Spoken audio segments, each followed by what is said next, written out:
अनिल शिंपी, राव कात्री चालवा की भराभर, नाहीतर बँकेतनं वेगळी मापं निघतील बरं का. लोनचा हप्ता तटायला लागला तसं ऑफिसरनं सुया टोचायला सुरू केलं. या रेडीमेड कपड्यांनी टेलरिंग धंद्याला पाक उलटं सुलटं करून हा आमचा चंबोगा बाळाच केला. म्हणून मग लोन काढून 2 वेगळे वेगळे धंदे करून बघितले. त्यात पप्पांच्या आजारपणानं जी घडी विस्कटली म्हणता, कशातच सक्सेस नाही हो, सगळीकडे उसवणच. या टेन्शनमध्येच विचार आला, कोपऱ्यातल्या चिंध्यानं कोण विचारतं, खरं मन लावून त्याचीच गोधडी वाकळ झाली म्हणजे घरदार उभेनं सुखावतं की ते. मग ठरवलं, ही मशीन, कात्री आणि टेप ह्याच्यावरच काय असेल ती घ्यायची पुढची झेप.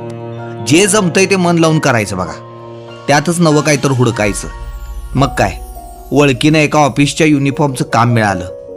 त्यावेळी रात्रीचा दिवस आणि हाताची मशीन केलो, म्हणजे नॉनस्टॉप काम केलो हो. काम एकदम मापात आणि त्यांच्या स्टाईलमध्ये झाल्यावर कामातनं काम मिळत गेलं आणि मग हप्त्याचं चक्कर पण सेट झालं. आता जरा सारखं मशीनवर बसून बसून पाठीला रग येत्या, तर मी म्हणतो पाठ दुखली तर चालल, खरं कणा ताट राहायला पाहिजे बघा. आता घरातली बायकोची एक मशीन आहे, माझ्या दुकानातल्या 2 मशिनी आहेत, ह्याच्यावर संसार तुलून धरलाय.